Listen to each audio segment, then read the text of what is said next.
अस्सलाम वालेकुम। आज हम पढ़ेंगे psychological foundation of physical education. पहले तो इसका मीनिंग हम पढ़ लेते हैं।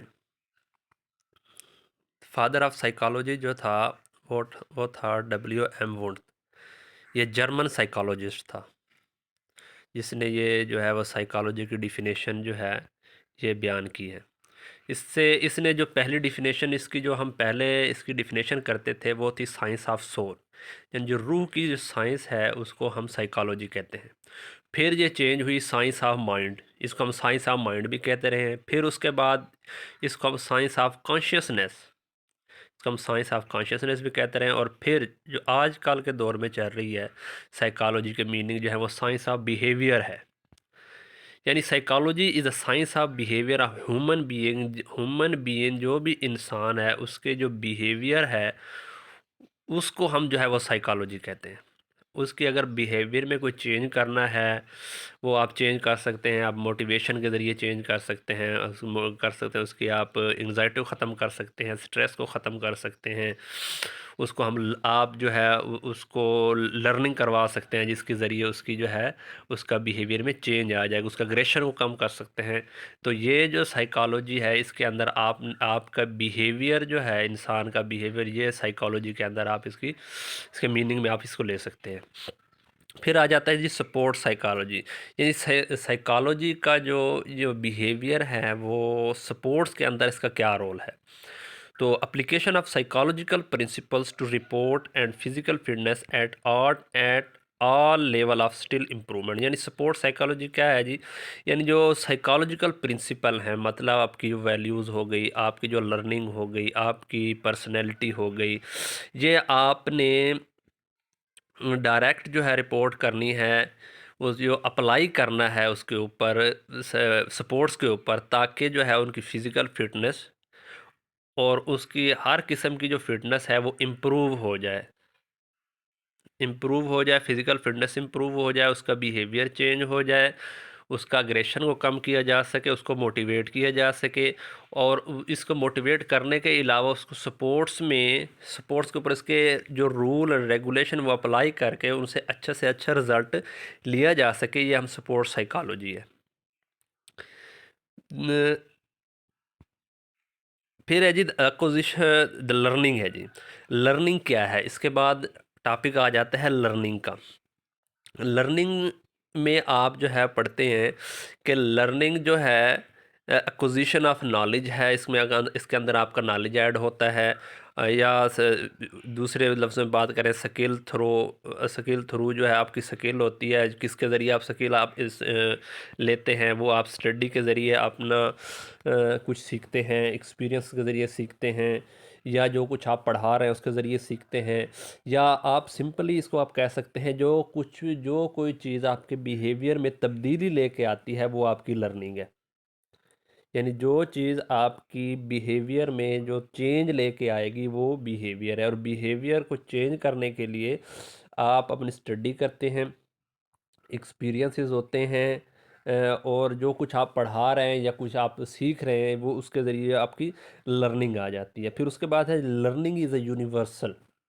लर्निंग कोई जो यूनिवर्सल है ये आप किसी भी वक्त सीख सकते हैं, किसी भी टाइम आप सीख सकते हैं। यूनिवर्सल का मतलब होता है कि आप फॉर्मल तरीके से या इनफॉर्मल तरीके से दोनों साइड पे आप सीख सकते हैं। मसलन जब आप जो है कहीं पे जाते हैं नए इलाके के अंदर, वहाँ की रिहाइश को देखते हैं, तो वहाँ पे आप सीखते हैं उनका रहन सहन, ये सब कुछ ये जो सीखते हैं उसको आप जो है ये यूनिवर्सल होता है। और उसके बाद जब एक्सीडेंट हो जाता है, एक्सीडेंट वाक़या रूनुमा होता है, उसके अंदर जो कुछ आप सीखते हैं ये यूनिवर्सल है। वो आगे कहते हैं कि learning is on going process. ये ऑन गोइंग प्रोसेस जिस वक्त मर्ज़ी जो है आप सीख सकते हैं, इसका कोई जो है अमल दखल नहीं होता कि आपने एक मखसूस उम्र है उसके अंदर आपने कुछ लर्न करना है। तो लर्निंग के आगे आप देखते हैं कि ट्रांसफ़र ऑफ लर्निंग है। ये इसी का एक टॉपिक है, ट्रांसफ़र ऑफ लर्निंग, जो आप psychological foundation of physical education में पढ़ते हैं।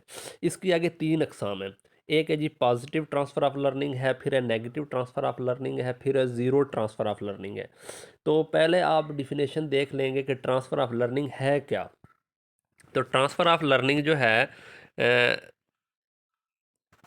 ट्रांसफ़र ऑफ लर्निंग क्या है कि जो transfer of learning means that all use of previously acquired knowledge and skill in new learning, कि जब आप अपना जो पुराना नॉलेज है वो अपना यानी प्रीवियस जो नॉलेज है वो और स्किल है वो न्यू के अंदर आप ट्रांसफ़र कर लेते हैं मुकम्मल तौर पे। जो आपका जितना भी पुराना एक्सपीरियंसेस है, यानी आपने जो कुछ भी सीखा है पीछे, वो अगर आप नया सीख रहे हैं उसके अंदर आप ऐड कर देते हैं, तो ये आपका ट्रांसफ़र ऑफ लर्निंग है। यानी आपने एक जगह से दूसरी जगह आपने अपना नॉलेज जो है वो ट्रांसफ़र किया है।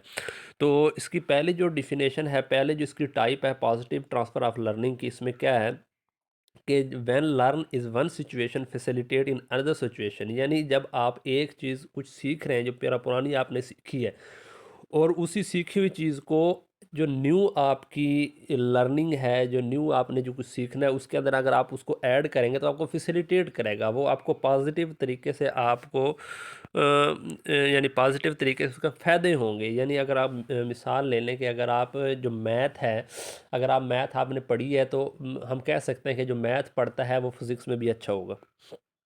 ठीक है, जो यानी मैथ जिसने पढ़ी है वो फिज़िक्स में भी अच्छा होगा। यानी जो अपना पुराना जो उसका लर्निंग मैथ वाला लर्निंग है वो आपकी फ़िज़िक्स में भी आ सकती है। आप फिज़िक्स के न्यूमेरिकल भी उससे हल कर सकते हैं अगर आपको मैथ आती है।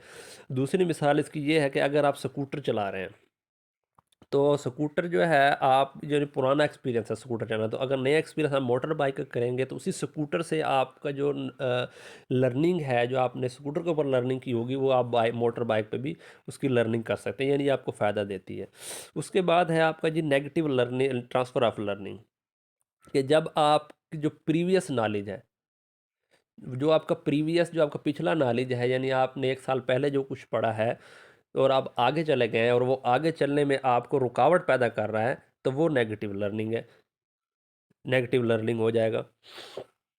यानी मिसाल इसके अंदर ये ले लें कि अगर आप दाएं हाथ से लिखते हैं, दाएं हाथ से आप साल हो गया आप लिख रहे हैं दाएं हाथ से, आपका जो सारी कमांड जो है आपने दाएं हाथ से दी है, आपका तजर्बा हो गया, एक्सपीरियंस हो गया उसे दाएं हाथ से लिखने का। तो जब आपको एक ऐसी आपको मिल जाती है कोई चीज़ कि आपने बाएं हाथ से लिखना है, तो आपके लिए मुश्किलात पैदा करेगी। इसीलिए जो नेगेटिव है जो आपके लिए मुश्किलात पैदा करती है, जो आप नए सीखते हैं उसके अंदर जो जो मुश्किलात होती हैं, ये आपको नेगेटिव लर्निंग में आ जाता है। फिर है जी zero transfer of learning. Zero transfer of learning में आ जाता है कि नो इफ़ेक्ट, यानी इसमें कोई ना फ़ायदा होता है ना नुकसान होता है, कि no effect of previous learn knowledge neither positive nor negative. कि इसके अंदर क्या है कि अगर आप जो है if a person learn to play cricket, आप यहाँ पे ले लें कि वो क्रिकेट सीख रहा है लेकिन वो प्यार किससे करता है, बैडमिंटन से करता है, तो इसमें ना कोई फ़ायदा है कि ना कोई नुकसान है। तो ना नेगेटिव है और ना ये पॉजिटिव है, तो ये इसको हम ज़ीरो ट्रांसफ़र ऑफ लर्निंग कहते हैं।